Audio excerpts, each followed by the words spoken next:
Saudação a todos, meu nome é Eliseu, sou professor de língua portuguesa. Saudação aos meus segundos e terceiros anos, para quem não me conhece, evidentemente está chegando agora.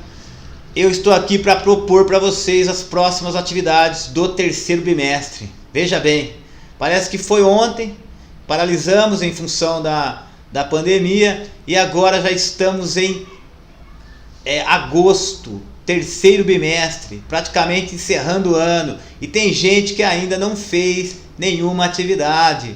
Meu Deus, o que será de nós quando voltarmos?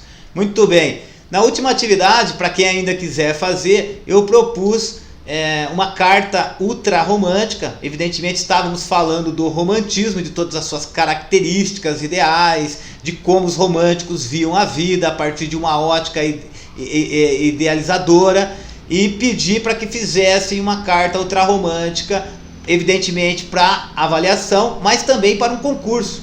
Vou fazer um vídeo em seguida, vou colocar o vídeo para que vocês acompanhem o resultado desse concurso. Quem mandou até agora a carta participou do concurso, quem não mandou não dá tempo mais de participar, mas mandem as cartas porque eu preciso delas para notas. E nessas cartas, evidentemente, as pessoas teriam que colocar todos os elementos ultra românticos, o amor acima de tudo, a morte que redime o ser, o amor platônico, aquele amor em que não há um desejo carnal, que não há um desejo sexual. Isso tudo é parte do romantismo. Agora, nessa atividade, nós vamos começar a trabalhar com textos de um período diferente, concomitante, ou seja, ao mesmo tempo que o romantismo, chamado realismo. Vamos trabalhar com o realismo. E nessa atividade que eu vou propor para vocês sentirem a diferença entre um texto romântico e um texto realista, estou propondo para vocês a leitura de um conto de Machado de Assis, o mestre Machado de Assis, o bruxo do Cosme Velho, o homem que leu a vida inteira, o maior escritor da literatura brasileira. Escreveu esse conto, 5 pagininhas, estou mandando em PDF no grupo, A Causa Secreta. E evidentemente, na Causa Secreta, vou fazer um vídeo analisando melhor esse conto, todos os aspectos, personagens, o tempo, o espaço e as características realistas, mas vocês já vão notar logo no início do conto que o narrador vai dizer que os personagens aos quais ele se refere estão mortos.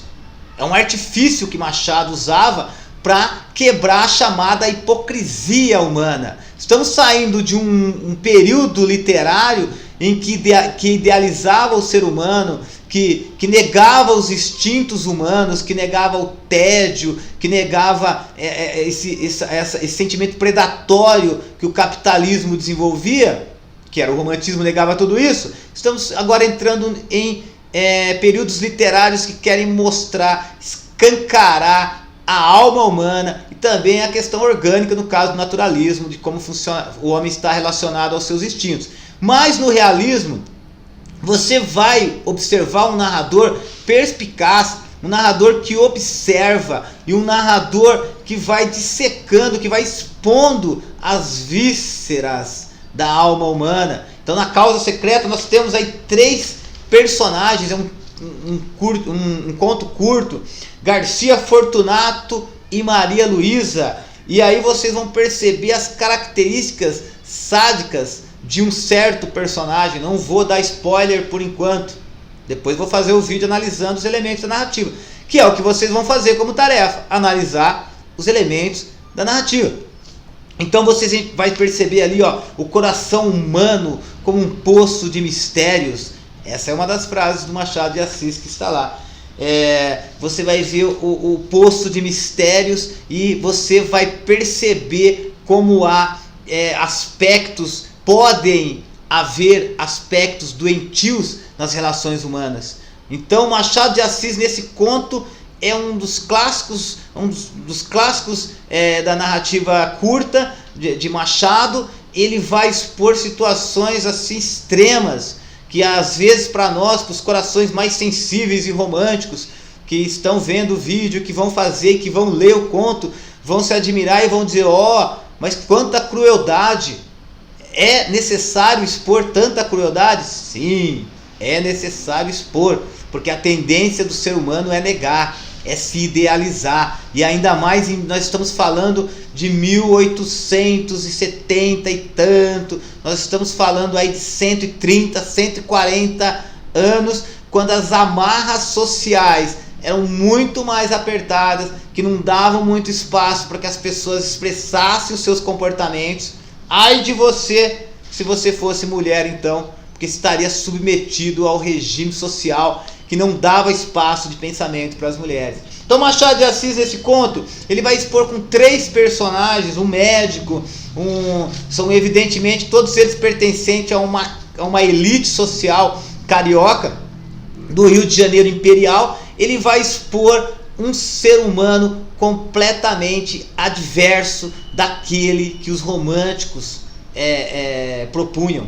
Aquele ser humano cheio de ideais medievais, como se fosse um cavaleiro medieval de coração puro, que estava pronto a pegar o santo grau e a salvar a humanidade, desaparece. Estamos falando agora do realismo. E o realismo é uma outra história, é um outro papo em relação ao ser humano. Então quem escreveu a carta, vou ler as cartas e vou comentar os critérios ultrarromânticos para vocês entenderem até melhor essas características que permeavam, que compunham esse período literário. Entender um pouco melhor, quem escreveu as cartas entendeu um pouco melhor esse momento romântico e vai perceber o baque que vamos ter agora com o realismo, que inclusive você tem outros clássicos de Machado de Assis, como Dom Casmurro, no qual Bentinho, o próprio narrador, na primeira pessoa, expõe uma vida cheia de remorso, cheia de tédio, cheia de inseguranças, e você vai acompanhando aquele narrador que acredita que foi traído pela mulher e pelo melhor amigo. Aí é uma das grandes polêmicas da literatura, porque você vai ter que chegar às suas conclusões. Será que traiu ou não? Não sei. Tem também o romance Memórias Póstumas de Brás Cubas, cujo narrador é um defunto, que expõe as vísceras sociais sem nenhuma hipocrisia, sem preocupação com a hipocrisia. Então era isso que Machado de Assis fazia nos seus grandes livros, e é isso que vocês vão ver no conto A Causa Secreta. Beleza? Então qual é a tarefa dessa semana?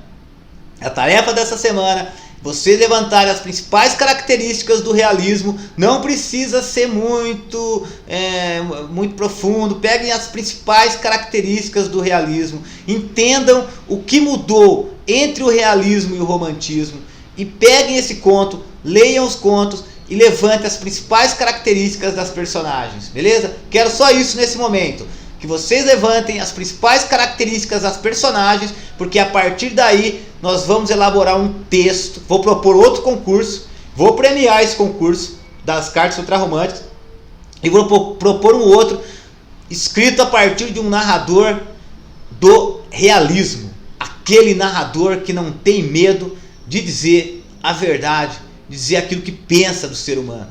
Beleza? É isso aí. Espero que vocês façam atividades simplesinha. Leia o conto, principais características do realismo, encontre essas características no conto, principais características das personagens, me mandem pelo e-mail. Valeu? Deixa aí o seu like, siga o canal, e há coisas que não mudam, né? Pandemia vai, vem, só que determinadas coisas não mudam. Até mais.